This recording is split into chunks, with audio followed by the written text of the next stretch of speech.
वालेकुम।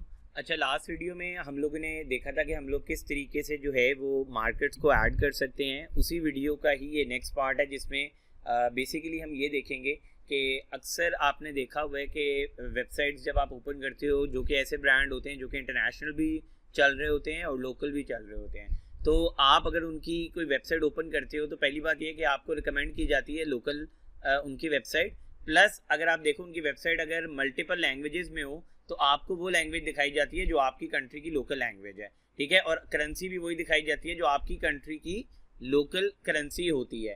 तो और पेमेंट गेटवेज वगैरह ये चीज़ें भी उस हिसाब से दिखाई जाती हैं।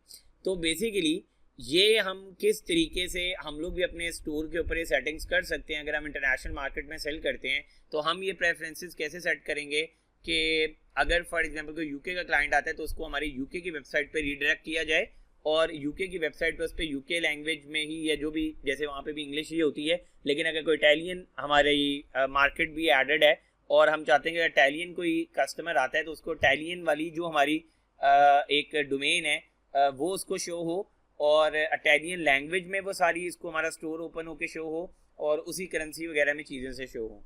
तो आपने उसके लिए सिंपली मार्केट के टैब में आना है और मार्केट के टैब में यहाँ पे ऊपर प्रेफरेंसेस की ऑप्शन आ रही है, इसको आपने क्लिक करना होता है। जैसे ही आप इसको क्लिक करोगे तो यहाँ पे देखो सबसे ऊपर ऑटोमेटिक रीडायरेक्शन की ऑप्शन आ रही है, ठीक है। इसमें सबसे पहले कंट्री और रीजन रीडायरेक्शन की ऑप्शन मिल रही है जिसमें लिखा हुआ है place visitors in the right store front for their country और रीजन, जो कि बाय डिफॉल्ट ऑन है, ठीक है। इसको मैं ओपन करके भी आपको पढ़ा भी देता हूँ कि इसमें क्या क्या ऑप्शंस की जा सकती हैं सेट। तो ये बाय डिफॉल्ट ऑन है। और लैंग्वेज और रीडायरेक्शन में जो है यहाँ पे लिखा हुआ है switch language to match the visitors browser when translations are available, ठीक है। तो इसको भी मैं क्विकली ऑन कर देता हूँ, ठीक है। तो ये ऑन नहीं होती है, इसको आपको ऑन करना होता है।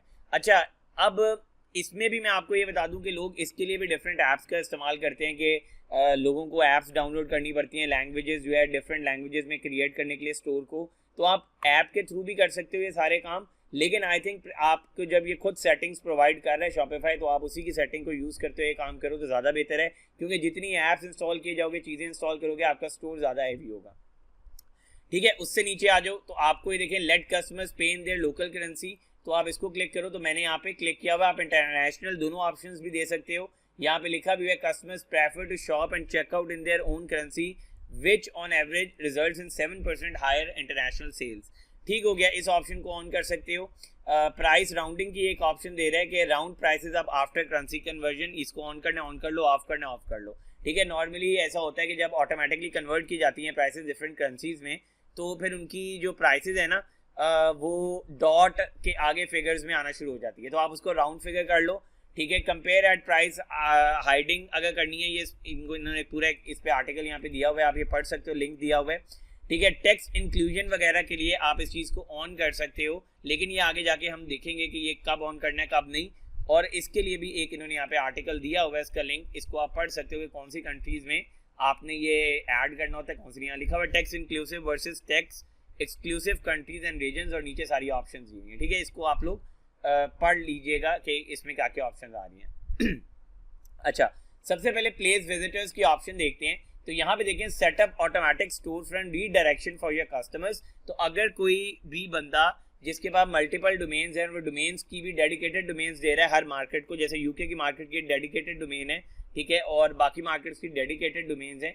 तो यहाँ पे ये देख लें, ये ऑप्शंस आपको मिल रही हैं, ये सारी ऑप्शंस आप सेट कर सकते हो। अगर कोई शेयर डोमेन्स यूज़ कर रहे हो उसके लिए भी कर सकते हो, ठीक है। और country and region redirection in European Union उसके लिए रहता है तो वो कर सकते हो, ठीक है। लैंग्वेज रीडायरेक्शन और ये सारी, ये नीचे पूरा आर्टिकल दिया हुआ है, आप पढ़ सकते हो कि डेडिकेटेड डोमेन्स कब यूज़ की जाती हैं, शेयर डोमेन्स कब होती हैं, ठीक है। ये वाली चीज़ ऑप्शन कब यूज़ करते हो, तो आप ये पढ़ लोगे तो आपको आइडिया हो जाएगा, ठीक है। उसके बाद नीचे आ जाओ तो यहाँ पे हमारे पास दूसरी ऑप्शन हमने यहाँ पे ओपन की थी, ये वाली, तो इसको भी आप आर्टिकल को ओपन करके पढ़ सकते हो। तो आई होप कि ये प्रेफरेंसेस की आपको समझ आ गई होगी कि प्रेफरेंसेस किस तरीके से हम सेट करते हैं कि ऑटोमेटिकली जो है वो जिस कंट्री से भी, अगर आप मल्टीपल कंट्रीज में सेलिंग करते हो तो जिस कंट्री से भी कस्टमर आता है ऑटोमेटिकली उसके हिसाब से पूरी वेबसाइट चेंज हो जाए, ठीक है। अगर आप इसकी कोई एग्जांपल बोलोगे तो मैं एग्जांपल्स भी दिखा दूंगा कि ऐसे स्टोर्स जो कि लोकल भी काम कर रहे हो, इंटरनेशनल भी काम कर रहे हैं, आप मुझे नीचे कमेंट में बता सकते हो तो मैं आपको एग्जांपल्स उसमें दे दूंगा। तो आई होप कि वीडियो की समझ आई होगी। कोई क्वेश्चन हो या कोई भी चीज़ ना समझ आई हो नीचे कमेंट करके पूछ सकते हैं।